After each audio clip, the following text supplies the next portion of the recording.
Assalamualaikum warahmatullahi wabarakatuh. Waalaikumsalam warahmatullahi wabarakatuh. Bismillahi walhamdulillah. Wassalatu wassalamu ala sayyidina Rasulillah wa ala alihi wa sahbihi wa mawalah. La hawla wa la quwwata illa billah, amma ba'du. Saudara-saudara kaum muslimin yang berbahagia, di dalam kehidupan ini kita senantiasa mengambil iktibar, contoh dan teladan dari orang-orang sebelum kita.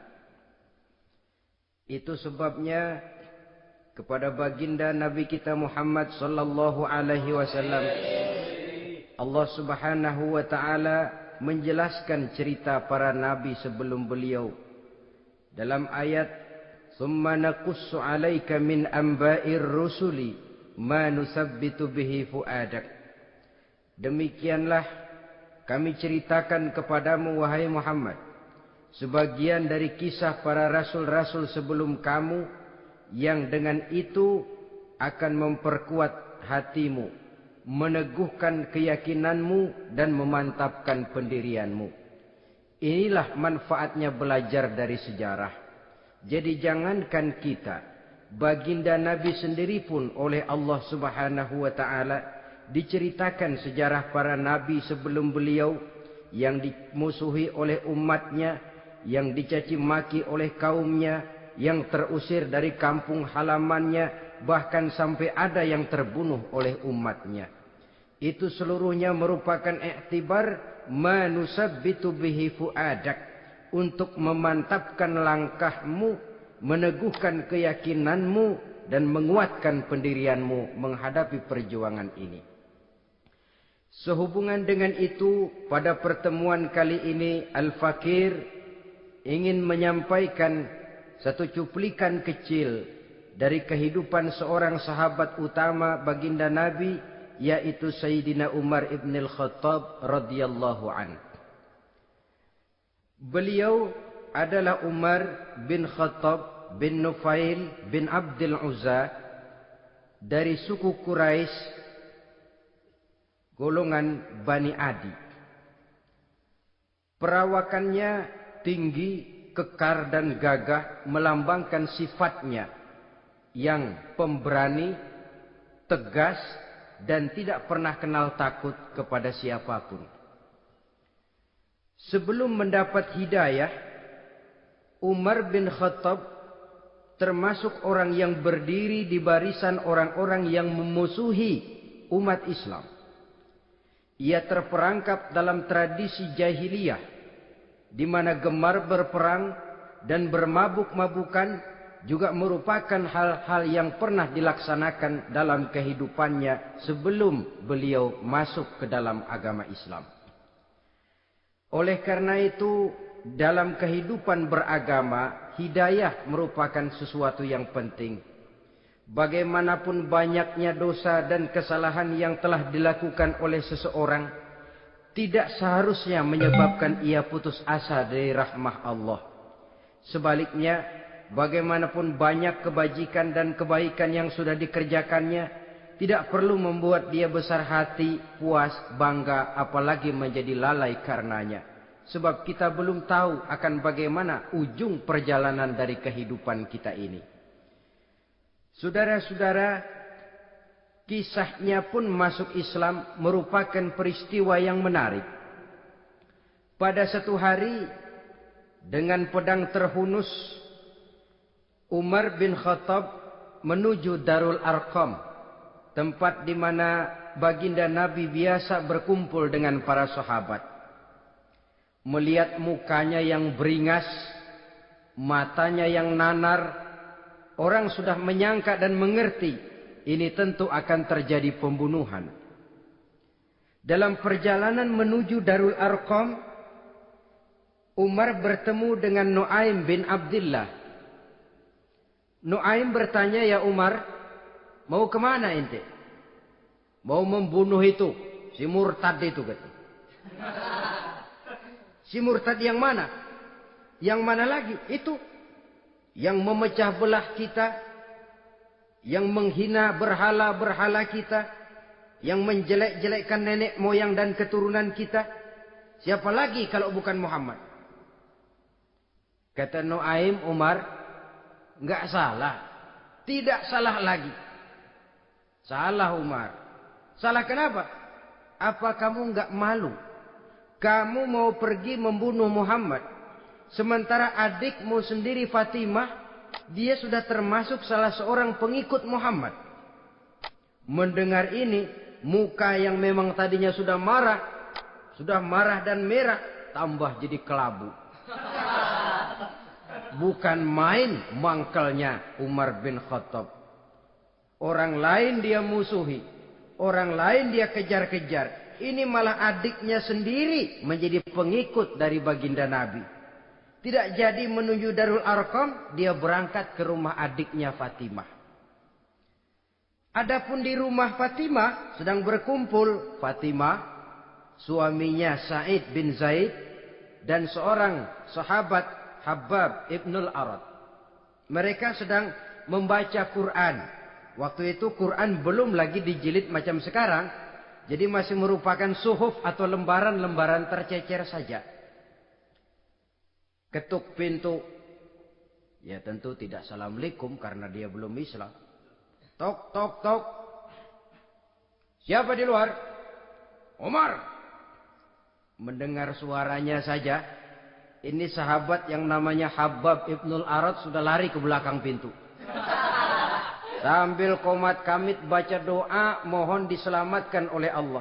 Adapun Fatimah yang sedang memegang suhuf, lembaran tulisan Quran itu, menyembunyikan suhuf itu di belakang bajunya. Umar masuk. Fatimah, saya bang. Apa benar berita yang saya dengar? Berita apa itu bang? Bahwa kau sudah masuk Islam. Bang, andai kata Muhammad memang benar, bagaimana? Sudahlah jangan belit-belit. Jawab saja kau masuk Islam benar atau tidak? Ya. Saudara hadirin, begitu dikatakan iya, tangannya langsung melayang, menampar muka adiknya ini, sehingga mengalir darah dari hidungnya. Suaminya Sa'id bin Zaid yang mencoba melindungi istrinya, dipegang lehernya, dibanting, diduduki dadanya. Oh ini jawara ini.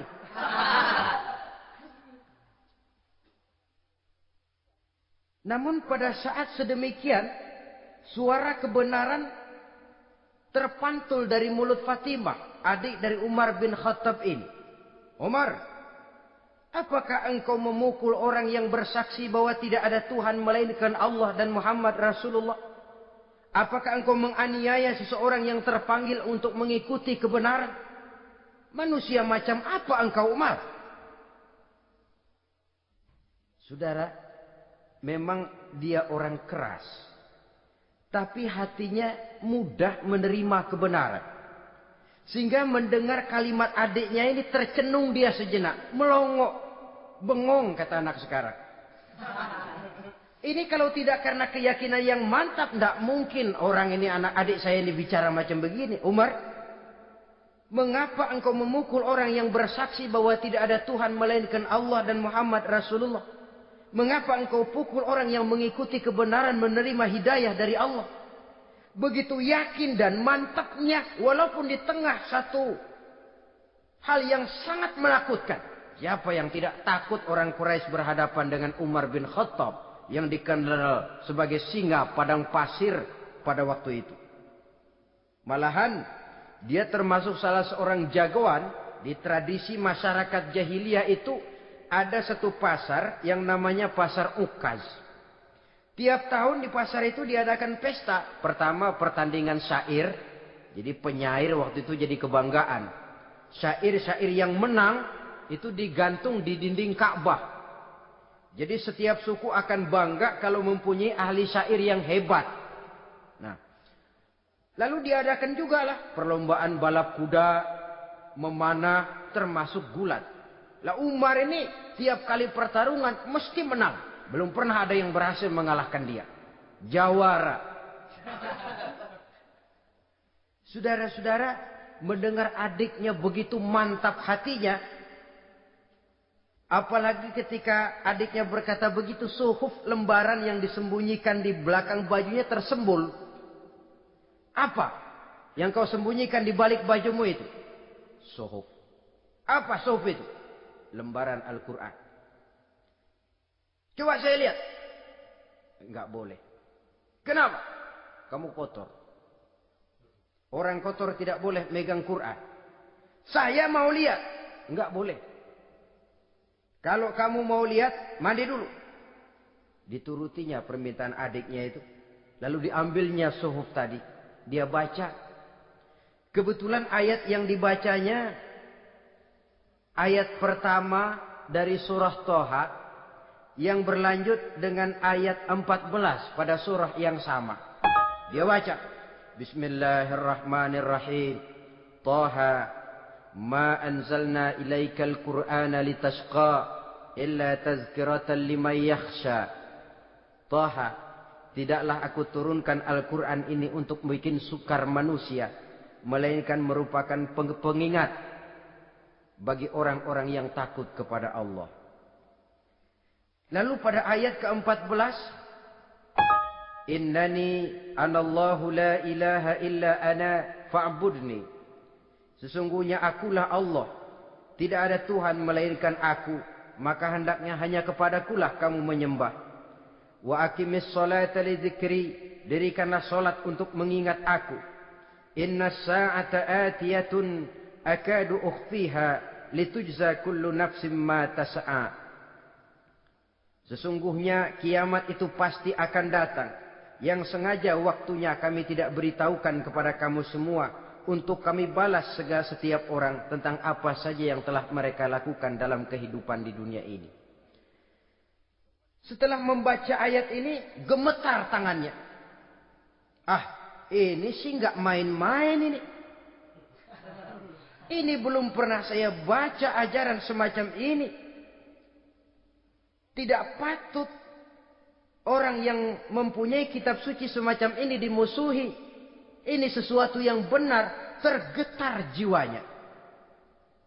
Hei, Fatimah, Muhammad di mana Muhammad?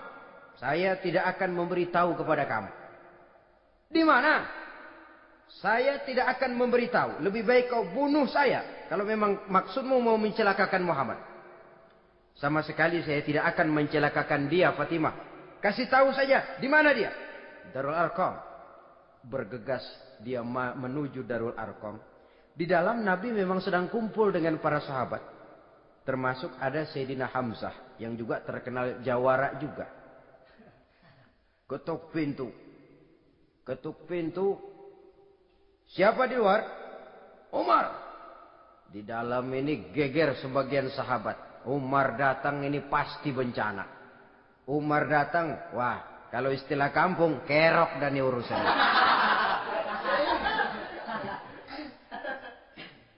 Tapi baginda Nabi menenangkan mereka. Tenang. Mudah-mudahan ada hikmahnya. Sayyidina Hamzah tampil. Bukakan dia pintu. Kalau niatnya baik, kita terima. Kalau niatnya tidak baik, saya paling depan. Dibukakan pintu. Begitu dibukakan pintu, Umar masuk merangkul baginda Nabi. Kemudian dengan tersendat, Ashhadu an la ilaha illallah wa ashhadu annaka ya Muhammad Rasulullah. Saya bersaksi tidak ada Tuhan melainkan Allah. Dan saya bersaksi bahwa engkau hai Muhammad adalah utusan Allah.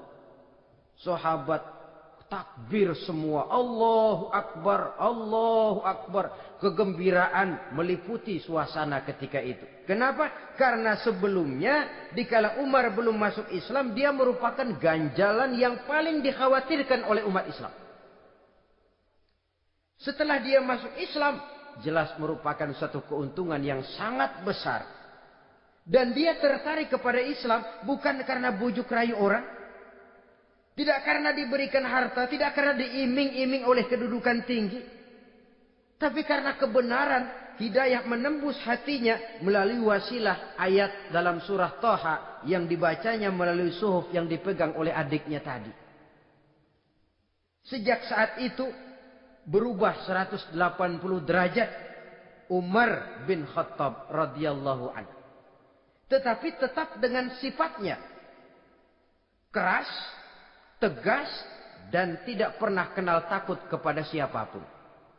Cuma kalau sebelum Islam, dia kerasnya kepada Islam. Setelah dia masuk Islam, muter arah. Kepada siapapun yang memusuhi Islam, dia bersikap keras, tegas, dan tidak pernah kenal takut. Bahkan setelah beliau masuk Islam, satu hari ketika di Darul Arqam kumpul-kumpul, waktu itu Nabi belum berdakwah secara terbuka karena pengikut masih sedikit. Sayyidina Umar usul, "Ya Rasul, ada apa Umar? Alasna 'alal haq fi mamatina wa mahyana." Ya Rasul, bukankah kita ini berdiri di atas sesuatu yang benar? Bukankah mati kita, hidup kita untuk melaksanakan sesuatu yang benar? Bala ya Umar, betul Umar. Wallazi nafsi biyadih, innakum la'alal haq in muttum wa in hiyitum. Demi Allah Umar, kata Nabi, sesungguhnya kamu dan kita semua berdiri di atas kebenaran, hidup ataupun mati. Setelah mendapat jawaban begini, Umar masuk kepada tujuan pembicaraannya. Izan ya Rasul, fa fimal ihtifal.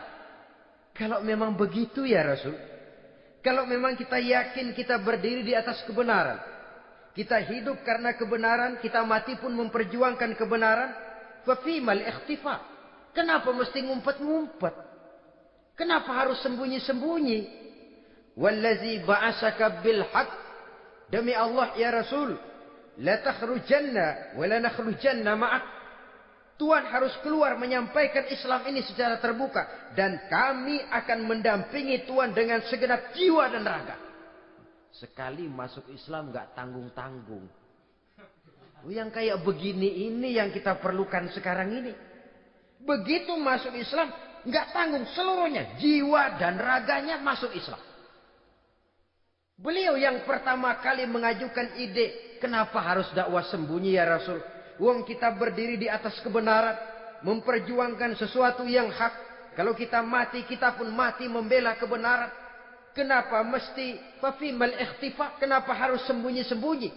Mulai sekarang mari keluar ya Rasul, saya akan dampingi Tuhan, nyawa taruhannya. Saudara hadirin yang saya hormati,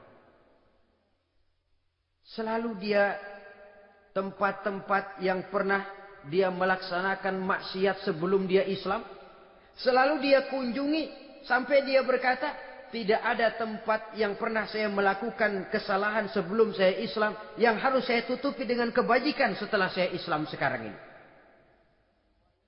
Bahkan ada satu riwayat menjelaskan beliau itu yang tinggi badannya, kekar perawakannya, gemetar orang ngadepin dia. Tapi beliau sendiri sangat mudah gemetar kalau sudah mendengar ayat-ayat Allah. Sehingga ada satu riwayat menjelaskan Sayyidina Umar itu setelah masuk Islam, kalau sholat kadang-kadang bila menoleh ke kanan beliau senyum, bila menoleh ke kiri beliau menangis berurai air mata. Ada orang bertanya, ya Umar, kenapa menengok ke kanan kau senyum, ke kiri kau menangis? Itulah kalau saya ingat jahilnya saya sebelum Islam. Adapun bila saya menoleh ke arah sebelah kanan saya tersenyum, teringat betapa dulu saya membuat berhala dari korma. Saya tumpuk-tumpuk, saya susun begitu.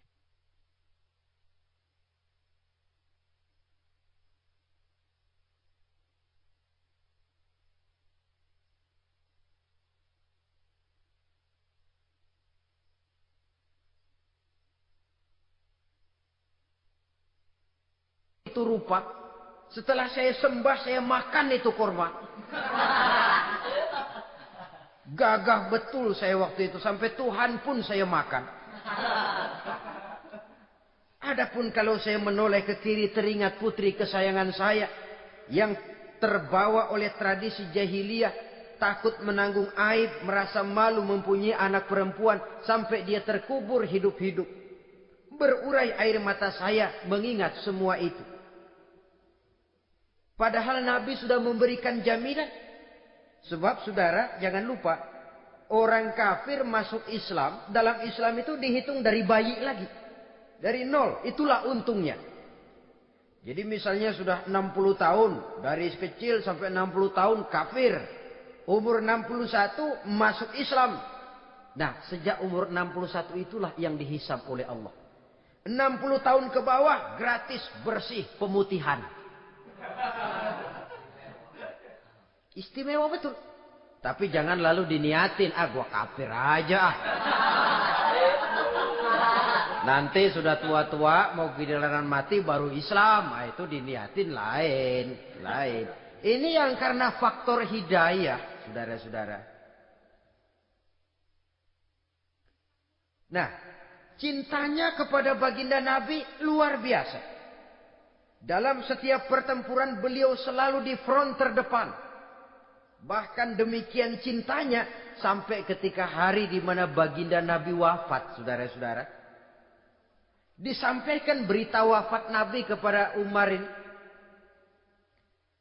Ya Umar, baginda Nabi sudah wafat. Kamu ngomong apa?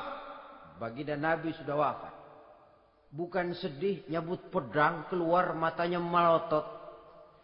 Siapa yang bilang Muhammad mati, saya tabas batang lehernya. Begitu cintanya beliau kepada baginda Nabi, sampai-sampai nggak menerima kalau Nabi wafat. Taruhlah nggak bisa mati bersamaan, bolehlah mati beriring-iring saja barangkali maksudnya. Saudara-saudara, cabut pedang, kelayaban kemana-mana. Ayo, siapa ngomong Muhammad mati, saya tabas batang lehernya. Sampai bertemu dengan Sayyidina Umar, Sayyidina Abu Bakar. Di tempat orang banyak, Sayyidina Abu Bakar yang bijaksana ini pidato. Ayuhan nas, man kana ya'budu Muhammadan, fa inna Muhammadan qad mata. Wa man kana ya'budu Allah, fa inna Allah hayyun la yamut. Wahai manusia, barang siapa yang menyembah Muhammad, maka Muhammad sudah mati. Tetapi barang siapa yang menyembah Allah, Allah akan hidup selamanya dan tidak akan pernah mati. Mendengar pidato ini, Sayyidina Umar sadar bahwa sebenarnya yang tidak bisa mati itu cuma Allah. Bagaimanapun agungnya baginda Nabi, besarnya baginda Nabi, tinggi akhlak budi pekertinya Nabi, cintanya beliau kepada Nabi, Nabi manusia. Dan manusia harus mati. Kemudian dibacakan surah Ali Imran ayat 144. Wa ma Muhammadun illa rasul qad khalat min qablihi rusul afa immata aw qutilan qalabtum ala aqabikum. Muhammad tidak lain daripada manusia, telah datang kepadanya rasul. Apakah jika ia mati engkau kembali menjadi murtad atau mundur ke belakang? Mendengar ayat ini dibacakan, Sayyidina Umar sadar, berurai air matanya, menangis dalam kesedihannya. Ini cintanya yang demikian tinggi kepada baginda Rasulullah sallallahu alaihi wasallam. Begitulah seluruh kesalahan yang dia lakukan pada saat sebelum dia masuk Islam, berusaha dia tutupi dan dia tebus dengan segala kebaikan, pengabdian, perbuatan soleh setelah dia masuk Islam. Sehingga diajarkan oleh baginda Nabi, ittaqillaha haitsu ma kunta wa atbi'is sayyi'atal hasanata tamhuha wa khaliqin nasa bi khuluqin hasanin. Bertakwalah kamu kepada Allah, kata Nabi, dimanapun saja kamu berada. Jadi takwa tidak kenal tempat. Dimanapun saja kamu berada, bertakwalah kepada Allah. Di rumah takwa, di pasar takwa, di kantor takwa, di tengah orang banyak takwa, pada waktu sendirian takwa. Ittaqillaha haitsu ma kunta. Bertakwalah kau kepada Allah dimanapun saja kamu berada. Jangan takwa pakai tempat. Di masjid takwa, di kantor nyolong. Itu tidak haitsu makunta. Yang diajarkan oleh Nabi, dimanapun kamu berada, bertakwalah kepada Allah. Wa atbi'i sayyi'atal hasanah tamhuha. Dan iringi perbuatanmu yang salah dengan kebaikan. Jadi kalau satu saat terselip kita berbuat salah, cepat iringi dengan kebaikan. Tamhuha, dengan harapan kebaikan yang kita kerjakan akan menutupi dosa yang terselip kita lakukan. Ngomongin orang, astagfirullahalazim. Banyak istighfar. Istighfarnya mudah-mudahan bisa nutupin dosa karena ngomongin orang. Tapi jangan lalu tambah sulap. Ngomongin orang istighfar. Terus ngomongin lagi istighfar lagi. Itu tentu tidak bisa dengan cara begitu. Barangkali terselip pernah mengambil harta orang tanpa alasan yang hak. Imbangi dengan rajin sedekah misalnya. Barangkali pernah menyakiti hati orang. Imbangi dengan perbuatan yang bisa menyenangkan hati orang lain. Itu namanya mengiringi perbuatan yang bersifat salah dengan kebajikan. Ini yang dilakukan oleh Sayyidina Umar. Setiap pelosok hampir dia datangi. Tempat-tempat di mana dia pernah melakukan kesalahan sebelum Islam. Di sana dia tegakkan kebajikan dan kebaikan. Kegagahannya, keperkasaannya, keberaniannya sepenuhnya bulat-bulat sudah diwakafkan untuk kepentingan Islam. Saudara hadirin yang saya hormati, diperlukan orang-orang yang punya keberanian macam Sayyidina Umar. Berani karena panggilan hidayah, bukan berani babi. Babi berani juga babi, cuman nyeruduk. Artinya berani yang tanpa pertimbangan. Berani yang tanpa pertimbangan pada akhirnya akan menyulitkan kita sendiri. Beliau gagah, beliau berani, beliau punya kekuatan, beliau punya wewenang. Dan itu dimanfaatkannya untuk menjadi backing baginda Nabi kita Muhammad sallallahu alaihi wasallam. La takhrujanna wa la nakhrujanna ma'ak ya Rasul. Ya Rasul, keluar, sampaikan dakwah secara terbuka. Saya akan mendampingi Tuhan. Jika ada yang ganggu Tuhan, saya paling depan. Backing yang mendampingi Rasul untuk menyampaikan risalah Islamiyah ini. Saudara hadirin yang saya hormati, wa khaliqin nasa bi khuluqin hasanin, kata Nabi. Dan pergaulilah manusia dengan akhlak yang baik. Karena dengan ini kau bisa mengambil hati orang. Dalam hadis lain katakan, innakum la tas'una an-nasa bi amwalikum walakin yas'uhum minkum bastul wajhi wa husnul khuluq. Kamu tidak akan bisa menyenangkan orang banyak dengan hartamu, tapi kamu bisa ambil hati mereka dengan budi pekerti yang luhur dan muka yang manis. Dengan harta belum tentu kita bisa menyenangkan semua orang. Tapi budi pekerti yang luhur, muka yang manis, itu yang akan bisa membuat kau menyenangkan orang banyak.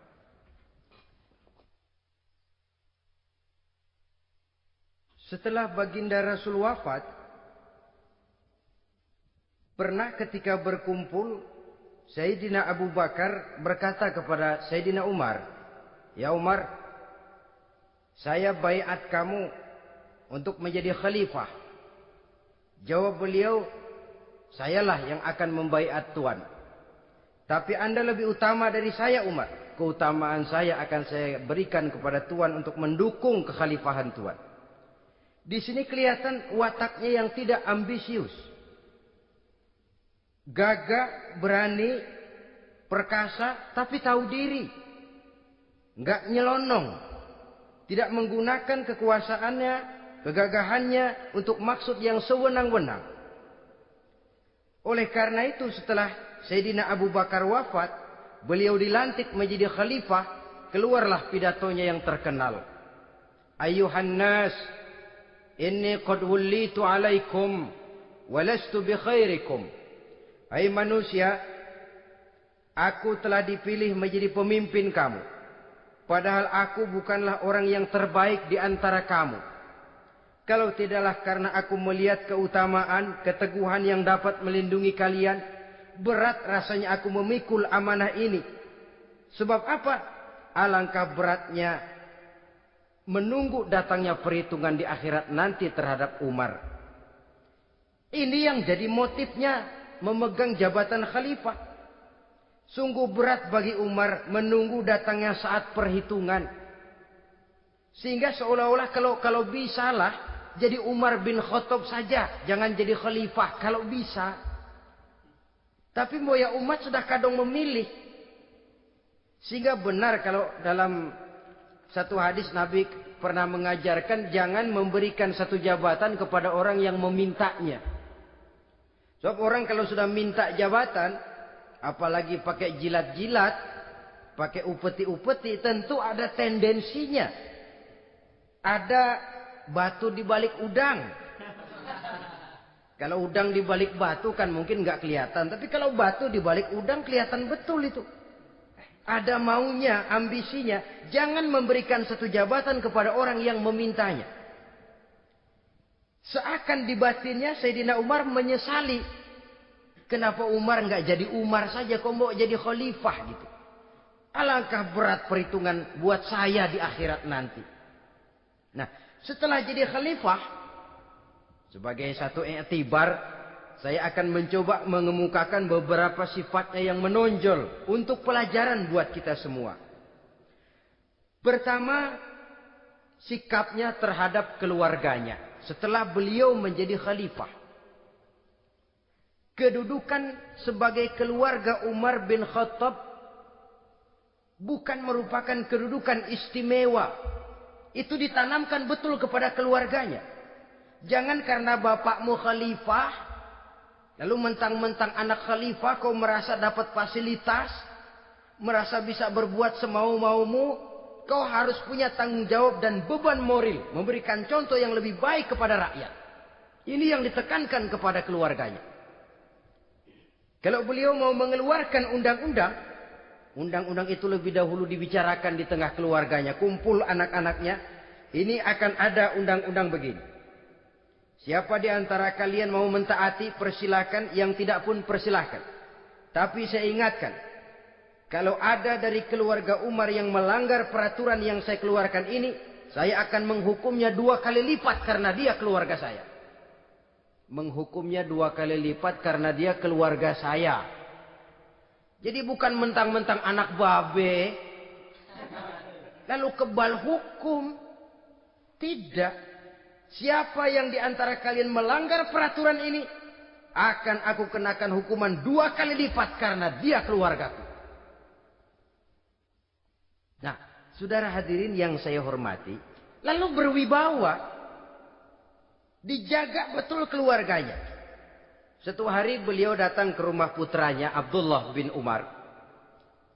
Ketika masuk dilihatnya Abdullah bin Umar sedang makan daging. Makan daging. Merah muka Umar. Mentang-mentang anak khalifah ya. Mentang-mentang anak Amirul Mukminin ya, kamu makan daging. Lihat tuh rakyat kita masih banyak yang kelaparan, makan roti keras. Padahal itu halal. Sesuatu yang diperoleh dengan usahanya sendiri. Tetapi begitu hati-hatinya Umar untuk menjaga pandangan orang. Keluarga khalifah merupakan beban moral sebab akan dijadikan contoh oleh rakyatnya. Mentang-mentang anak khalifah ya makan daging. Lihat tuh rakyat, roti keras digarotin.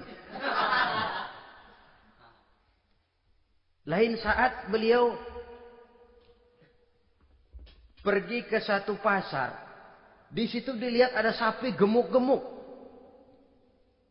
Tempat lain sapinya kurus-kurus. Tanya, ini yang gemuk-gemuk sapi siapa? Sapi Abdullah bin Umar. Sapi anaknya. Panggil Abdullah bin Umar, suruh sini. Datang anaknya itu. Abdullah bin Umar, bagaimana ceritanya sampai ini? Begini, Bapak. Dahulu itu dengan uang saya beli sapi kurus-kurus. Lalu saya rawat Saya berikan upah orang untuk merawat sapi-sapi itu. Sampai sekarang dia menjadi gemuk. Akan saya jual dan keuntungannya tentu sesuatu yang halal. Subhanallah, kata Umar. Kau ini anak Amirul Mukminin. Jual sapimu. Ambil modalnya, untungnya, masukkan Baitul Mal untuk urus kepentingan orang Islam. Dia nggak mau anaknya terlibat bisnis, ndompleng kekuasaan ayahnya. Karena mentang-mentang anak khalifah lalu segala macam bisnis lancar. Orang takut karena apa? Anak babe. Ada lagi. Pada waktu pembagian harta ghanimah, putri beliau yang namanya Hafsah, ini adalah istri baginda Nabi, meminta bagian. Kaum kerabat ayah, ini kerabat khalifah, kitalah dulu. Kerabat, kalau kau kerabatku, maka jatahmu nanti dari ayahmu. Harta ini masih lebih banyak dibutuhkan oleh orang-orang Islam. Nanti belakangan, kalau ada sisanya. Belakangan kalau ada sisanya. La haula wala quwata illa billah.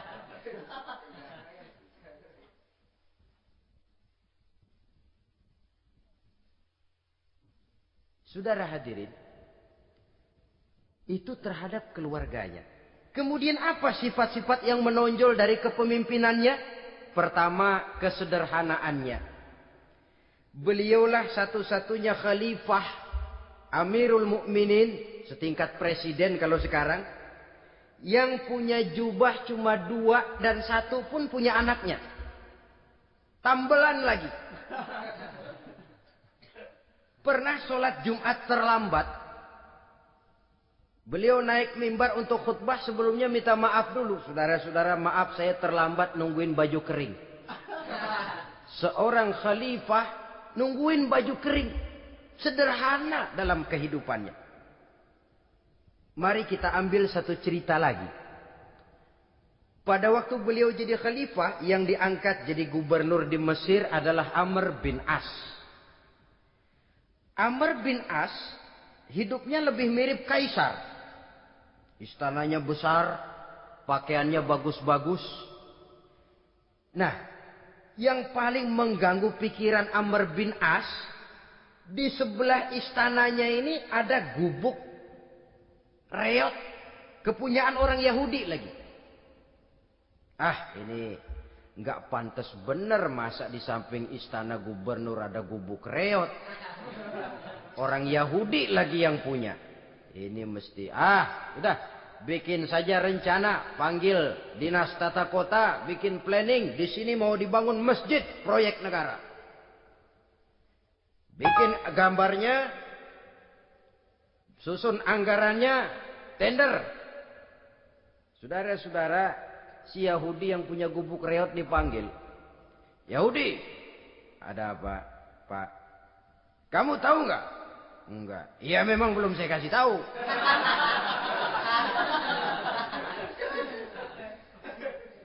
Ada apa, Pak? Itu kamu punya gubuk. Tahu? Kena proyek. Proyek apa, Pak? Kami mau bangun masjid besar di situ. Dan tidak sesuai ada gubuk reot di samping tempat gubernur. Jadi maksud Bapak, gubukmu, tanah-tanahnya mau saya bebaskan. Saya beli. Enggak mau, Pak. Saya enggak mau jual. Saya bayar 2 kali lipat. Enggak mau. 3 kali lipat. 6 kali lipat juga enggak mau, Pak.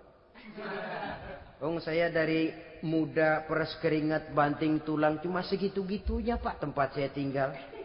Gubuk reot sama tanahnya sedikit. Makmur saya, Pak, cuma rumah sama sumur.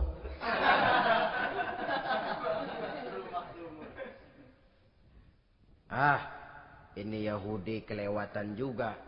Akhirnya turun perintah, sudah, kalau dia nggak mau dibebaskan, gusur saja, tarik, ambil bulldozer. Digusur. Yahudi ini berurai air matanya. Aduh, begini jadi rakyat kecil, udah jatuh ketiban ember lagi. Tapi pikir-pikir Amr bin As kan bukan yang paling atas. Dia kan cuma pejabat, masih ada atasannya lagi. Lapor lapor. Yahudi ini berangkat ke Madinah. Bayangkan dari Mesir ke Madinah. Jalan. Di sepanjang jalan dia berpikir. Fikir membanding-banding. Kalau gubernurnya saja istananya begitu mewah, apalagi khalifahnya. Kalau gubernurnya galak main gusur, apalagi khalifahnya. Dan saya bukan orang Islam, apa dia lemin ngadu? Apa dapat tanggapan? Berangkat dia sambil harap-harap cemas. Sampai di pintu kota Madinah. Dia temui orang lagi tidur di bawah pohon korma. Selamat siang Pak. Ada apa? Pak. Apa? Mau lapor. Lapor apa? Bapak tahu Khalifah Umar bin Khattab? Tahu? Istananya di mana Pak? Istananya di atas lumpur. Di atas lumpur. Di atas lumpur. Pengawalnya banyak Pak. Banyak. Siapa Pak? Yatim piatu, janda-janda tua, orang-orang miskin, orang-orang lemah. Itu pengawalnya. Pakaian kebesarannya apa sutra apa-apa Pak? Pakaian kebesarannya malu dan takwa. Saya nggak ngerti Pak. Itulah Umar bin Khattab. Lalu orangnya sekarang di mana Pak? Di depan ente. Rupanya yang dia tanya itulah orangnya. Gemeter Yahudi ini. Keringat bercucuran. Coba istananya di atas lumpur. Sebab beliau berprinsip. Bagaimana saya bisa menghayati nasib rakyat kalau saya tidak merasakan apa yang mereka rasakan. Bagaimana saya nggak bisa tahu sakitnya lapar kalau saya belum pernah kelaparan. Itu prinsipnya. Istananya di atas lumpur. Para pengawalnya yatim piatu, janda-janda tua, orang-orang miskin, orang-orang lemah dan tidak mampu. Dan pakaian kebesarannya malu dan takwa. Kamu dari mana? Dari Mesir Pak. Ada apa?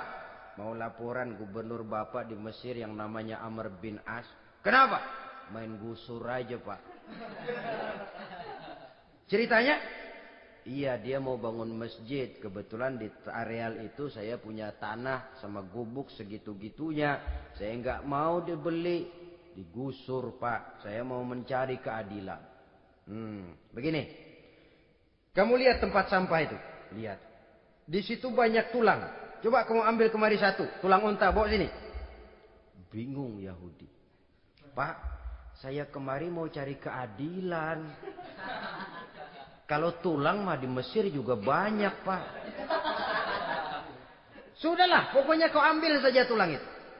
Dicoker-coker dapat dikasih. Tulang itu digaris lurus oleh Sidina Umar dengan ujung pedang. Red. Nah, nih, kau bawa kepada Amr bin As. Makin bingung itu Yahudi. Suruh bawa tulang cuman digaris. Nanti saya ngomong apa Pak? Sudahlah kasih saja. Pulang dia. Sampai di Mesir. Tuan Gubernur, ada apa? Saya baru menghadap khalifah. Kemudian beliau sampaikan ini. Dikasih tulang. Amr bin As ngelihat tulang ada goresan lurus dengan ujung pedang. Gemetar. Badannya keluar keringat dingin. Panggil kepala proyek. Proyek batal. Masjid nggak jadi didiriin. Itu gubuk Yahudi diriin lagi. Ini Yahudi makin bengong. Ini gubernur dapat tulang doang segitu takutnya.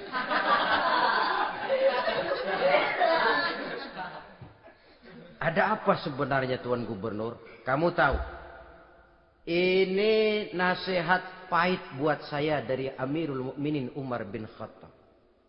Seolah-olah beliau bilang, "Hai Amr bin As, jangan mentang-mentang sedang berkuasa ya. Pada suatu saat kau akan jadi tulang-tulang kayak begini. Maka mumpung kamu masih hidup dan berkuasa, berlaku lurus dan adillah kamu seperti lurusnya garis di atas tulang ini. Red. Lurus, adil, jangan bengkok. Sebab kalau kamu bengkok, nanti aku yang luruskan pakai pedangku.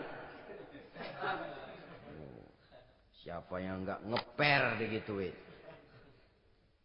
Sampai akhirnya apa? Kata si Yahudi, Pak, kalau begitu Islam adil ya. Adil. Kalau gitu biarin dah Pak, tanah saya. Mau kamu jual? Bukan saya jual Pak, saya kasih aja dah. Campur gubuk-gubuknya, ambil aja dah.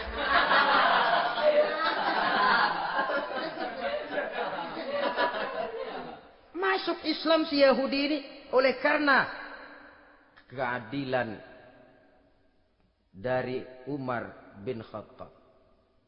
Begitulah kesederhanaan hidupnya. Sampai saudara, yang ironi betul, pernah Utsman bin Affan, Ali bin Abi Thalib, Thalhah dan Zubair kumpul mendengar berita bahwa Sayyidina Umar ini punya hutang. Bayangkan, seorang khalifah untuk melangsungkan hidupnya sampai punya hutang. Padahal Baitul Mal di bawah kekuasaannya. Berunding Utsman, Ali, Thalhah, Zubair. Kalau kita langsung ngomong sama Umar nggak enak dong, dia nggak bakalan terima. Lewat putrinya aja, Hafsah deh. Baik. Hafsah ngomong sama Umar, Abah, kenapa? Bagaimana kalau honor Abah ditambah, ditingkatkan supaya hutang bisa ketutup? Hafsah, saya Abah. Siapa yang nyuruh kamu ngomong begitu? Enggak ada. Ada. Saya tahu ada ini. Kalau enggak ada kamu enggak mungkin ngomong begitu. Tapi orangnya kalau saya tuntut mereka mungkin enggak mau. Sekarang saya mau tanya Hafsah. Kau kan istri Rasul. Betul. Nah, saya mau tanya. Suamimu makanannya apa? Daging? Bukan. Roti. Tempat tidurnya kasur empuk? Bukan. Kain kasar yang kalau musim panas kami bentangkan. Kalau musim dingin separuh buat tidur, separuh buat selimut. Pakaian yang dibelikan untukmu berapa banyaknya? Cuma 2. Nah, itu guru saya. Orang yang paling saya cintai. Dan itu yang saya ikuti. Bahkan setelah beliau wafat, Sayyidina Umar ini, hutangnya ditanggungkan kepada anaknya Abdullah bin Umar. Dan itu pun dilunasi dengan menjual rumahnya. Sehingga rumahnya itu disebut Darul Qadha. Rumah bayar hutang. Begitu kesederhanaannya. Jadi nggak pakai aji mumpung jadi khalifah lalu kayak ikan gurita, tangan yang mana aja megang. Itu kan mental monyet. Monyet itu kan begitu. Tangan megang kiri kanan, mulut ngawal, kaki megang, temennya dikasih masih ngerampas juga. Monyet rakus betul itu. Itu kesederhanaannya. Kenapa kesederhanaan ini timbul? Karena sikap zuhudnya. Zuhud itu tarkud dunia li ajlil akhirah. Orang yang mengambil dunia hanya yang diperlukan dengan lebih mengutamakan kehidupan akhirat. Watak zuhudnya yang sangat menonjol. Dialah pahlawan yang paling berani di medan perang. Dialah imam yang paling khusyuk di masjid. Dan tidak jarang kalau sholat sendiri. Begitu membaca ayat yang menceritakan neraka. Nangis berurai air matanya. Saudara hadirin ma'asyiral muslimin rahimakumullah. Jadi kesederhanaan dan kezuhudan ini bukan lewat teori.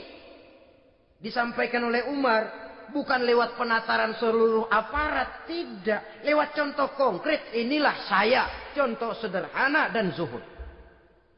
Bagaimana saya akan bisa merasakan penderitaan rakyat kalau saya sendiri tidak pernah menderita. Bagaimana saya akan tahu sakitnya lapar kalau saya belum pernah kelaparan. Maka tanpa penataran, tanpa upgrading segala macam. Berhasil karena prinsip keteladanan. Beliau jadi contoh utama. Dan sumber utamanya tentu tidak lain karena contoh dari baginda Nabi besar Muhammad sallallahu alaihi wasallam. 2, sederhana, yang kedua zuhud.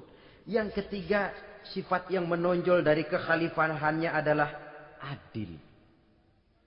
Kalau sudah bicara soal hukum, dia tidak pernah kenal kompromi. Adalah seorang pemuka Nasrani masuk Islam. Namanya Jabalah bin Aiham. Ketika dia bikin haji, kain ihramnya keinjak orang Arab yang hitam. Badui. Jengkel. Dia merasa bekas tokoh. Enak aja nih orang udah jelek nginjak lagi. Ditempeleng orang tadi. Orang ini lapor kepada Umar. Panggil Jabalah bin Aiham. Panggil. Kau ditampar? Betul Khalifah. Tampar dia. Tampar lagi. Dipukul orang itu. Di depan Sayyidina Umar. Jadi tidak karena kau ini bekas kepala suku. Kau ini bekas orang terhormat. Lalu ada kebijaksanaan yang tidak bijaksana. Kebijaksanaan yang akhirnya jadi tidak bijaksana. Dan itu memang sudah dimulai dengan memblokir keluarganya. Tidak satu keluarganya pun yang boleh mempunyai perasaan bahwa menjadi keluarga khalifah merupakan fasilitas dan keuntungan. Kau jangan makan di atas punggungku. Kau jangan menikmati fasilitas di atas keringatku. Dan tidak ada keinginan mewariskan jabatan khalifah kepada anak-anaknya. Pernah beliau musyawarah. Saya bingung. Kenapa khalifah? Gubernur Kufah ini sulit nyari orang. Diangkat yang lemah, rakyat ngeluh. Diangkat yang keras, rakyat juga ngeluh. Ada calon khalifah. Kalau ini mah nggak salah lagi nih buat gubernur Kufah. Siapa? Abdullah bin Umar. Anak beliau sendiri. Melotot matanya. Jangan macam-macam kau. Cukup satu orang Umar memegang jabatan ini. Kalau berhasil, kami keluarga Umar sudah merasakannya. Kalau gagal, cukup kegagalan seorang Umar. Tidak berusaha mengorbitkan anaknya. Wah, anak babeh diangkat jadi jadi ano. Tidak, malah diblokir. Cari yang lain. Tapi Abdullah bin Umar cukup syarat ya khalifah. Dia orang bertakwa dan soleh. Yang takwa dan soleh bukan cuma anak Umar. Anak orang lain juga banyak yang takwa dan soleh. Itu prinsipnya. Sehingga ketegasannya ini membuat orang jadi sungkan. Dan tidak seorang pun berani kirim-kirim upeti hadiah. Pernah itu ada pejabat dari Azerbaijan kirim makanan. Kue, mending apa? Kue. Gitu dicicipi enak. Enak juga ya kue ini. Enak khalifah. Ini di sana apa makan rakyat biasa? Bukan. Ini makanan orang-orang VIP. Nah, dibungkus lagi itu kue. Dibungkus. Ontamu mana? Di luar. Ambil, bawa pulang, serahkan lagi kepada gubernur di sana, kasih tahu salam dari Umar bin Khattab. Kenyangkan dulu rakyat dengan makanan seperti ini. Kita belakangan. Jadi kalau rakyat lapar, saya orang pertama yang akan merasakan kelaparan. Tapi kalau rakyat makmur, biarlah saya menjadi orang terakhir yang kenyang. Kan bagus prinsip itu. Jikalau rakyat kelaparan, saya akan jadi orang pertama yang merasakan lapar. Tapi kalau rakyat makmur, biar saya jadi orang terakhir yang kenyang. Jangan dibalik. Pada saat rakyat kelaparan, dia kekenyangan. Dan selanjutnya, sikap keadilannya ini, saudara-saudara, menyebabkan hukum lalu jadi berwibawa. Pernah, beliau jalan-jalan di lorong kota Madinah. Di tempat yang namanya Harah bersama Aslam. Ada ibu-ibu, anaknya nangis. Lapar ma. Sabar, dikit lagi matang katanya. Emang tuh ibu lagi ngerebus. Bunyi, air ngegulak. Luguk. Umar lihati dari jauh. Belum juga matang. Nih anak dari nangis, lapar, sampai capek nangis, sampai tidur. Anak tidur, Umar samperin. Bu, emang masak apa sih kok nggak bisa matang? Saya nggak masak apa-apa tuan. Itu pating kerubuk apa? Ketika dibuka ya cuma air saja. Subhanallah, ibu sudah ngebohongi anak ibu sendiri. Habis harus bagaimana tuan? Saya sudah nggak punya makanan untuk dimasak. Sementara perut nggak kenal kompromi. Jalan satu-satunya, ya terpaksa anak saya bohongi. Saya bilang sebentar lagi matang sampai dia tidur sekarang ini. Memangnya Khalifah Umar gimana sih ngurusi rakyatnya? Subhanallah, dia orang zalim. Dia yang memegang urusan kami, tapi dia nggak tahu nasib saya. Anak kelaparan, keluarga terlantar. Oh, begitu. Iya. Zalim betul Umar bin Khattab itu. Kalau begitu ibu tunggu sebentar. Dia pulang bersama Aslam menuju Baitul Mal. Dia ambil tepung 1 karung, dipikul sendiri. Dipikul sendiri, kata Aslam, ya Khalifah, biar saya yang bawa. Jangan. Kenapa Khalifah? Apa kau kira kau sanggup mikul dosa saya di akhirat nanti? Biar saya yang mikul sendiri. Dia bawa ke tempat tuh ibu-ibu. Dia masakin sendiri. Nah bu, sudah matang, persilakan masak. Makan. Alhamdulillah Tuan. Mudah-mudahan Allah memberkahi Tuan. Tuan lebih baik dari Umar bin Khattab yang zalim itu. Memang sebenarnya Tuan siapa, kata tuh ibu? Saya. Iya. Saya ya Umar bin Khattab yang ibu bilang zalim itu. Gemetar si ibu. Gemetar si ibu. Tapi memang peka dan menghargai kritik orang. Tidak membungkam setiap orang yang nadanya sumbang atau berbeda. Kadang beliau berkata, saya khawatir karena orang terlalu segan dengan saya, lalu nggak ada yang berani negur kalau saya salah. Kan begitu biasanya. Karena sudah terlalu segan, lalu semuanya orang mau diaminin saja. Asal dibilang nggak benar, marah, jengkel. Lalu disingkirin, maunya diiyain, inge kulunuwun. Oke bos. Beliau bilang, saya khawatir kalau tidak ada orang yang mau menegur kesalahan saya jika saya terlanjur nanti. Tahu-tahu muncul orang, demi Allah, saya akan menegur Tuan dengan pedang saya ini. Cerah mukanya, senyum bibirnya, alhamdulillah. Anak muda, saya memerlukan orang macam kau. Yang berani berkata ya terhadap yang benar dan tidak terhadap yang tidak benar, apa dan bagaimanapun resikonya. Di sini kelihatan sikap beliau menghadapi orang yang berbeda pendapat. Keadilan, keberanian dan ketegasan, cepat menerima kebenaran merupakan serentetan dari sifat-sifat utama beliau sejak masuk Islam sampai menjadi khalifah yang kedua. Bahkan dengan jasa beliau, Islam kemudian tersebar, menembus dinding Jazirah Arabia, memasuki Bizantium dan Persia, sehingga beliau juga dikenal sebagai periode Al-Futuhat Al-Islamiyah. Nah, saudara-saudara, inilah cuplikan kecil dari kehidupan seorang agung dan besar yang memang sangat terbatas kata-kata untuk melukiskan kebesaran itu. Namun yang secuplik ini mudah-mudahan menjadi sumbangan moral dalam rangka kita memperbaiki diri menuju kehidupan yang lebih baik. Terima kasih banyak atas segala perhatian. Mohon maaf atas segala kekurangan. Usikum wa nafsi bitaqwallah. Wassalamualaikum warahmatullahi wabarakatuh. Waalaikumsalam.